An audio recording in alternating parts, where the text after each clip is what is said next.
Hey guys, so today we are going to be talking about paragraphs and paragraphing, right?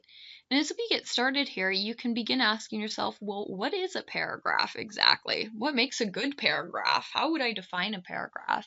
And a lot of the information I'm going to be sharing comes from discussions that I've had with former students, as well as information from a variety of different writing manuals. So what is a paragraph, right? Maybe you've been told a specific number of sentences. Well, it's a 5 to 8 sentences that are grouped together. Well, I don't have a specific number for you. If you read good writing, you'll notice that paragraphs vary in length. But generally, paragraphs are a cluster of sentences, right? And you can ask yourself, well, why do we cluster sentences together? Like, why do we put paragraphs in why do we put sentences into paragraphs, right? Well, generally we paragraph for unity's sake, right?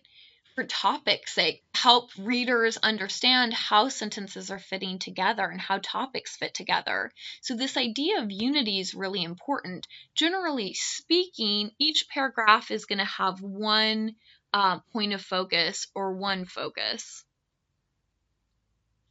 or one big idea, right? Or one main idea. Sometimes we say that there's the topic of your paper and then there's the subtopics, right?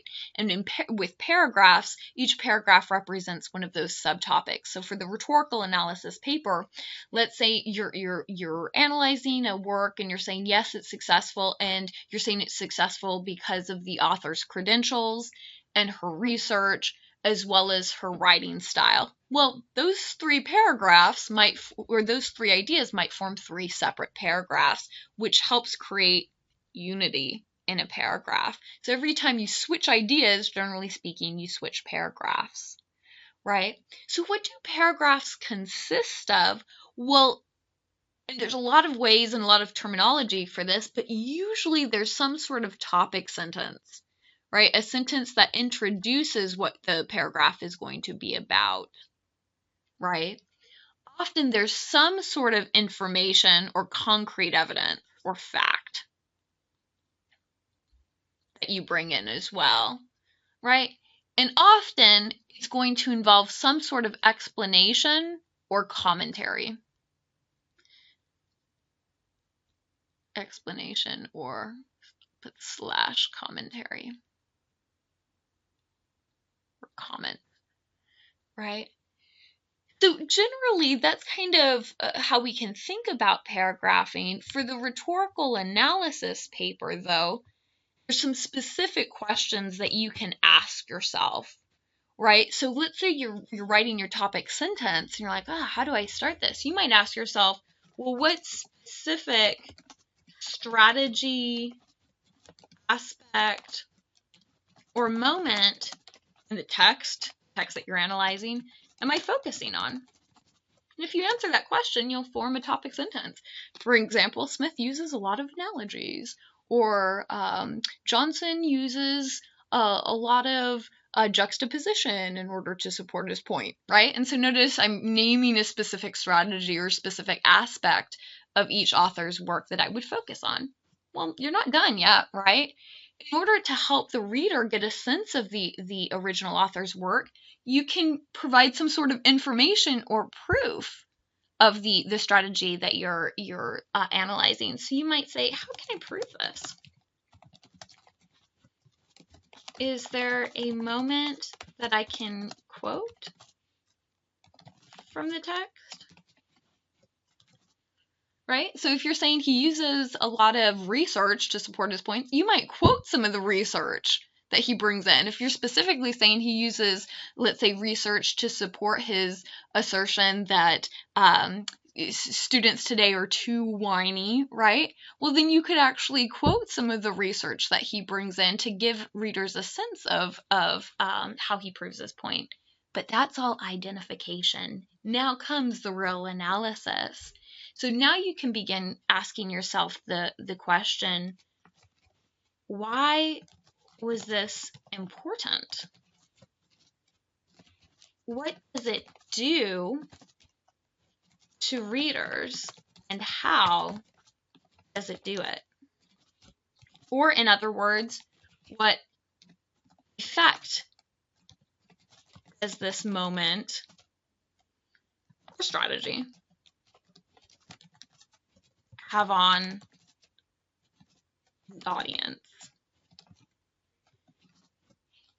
These questions essentially mean the same thing, but that really gets into your explanation and analysis.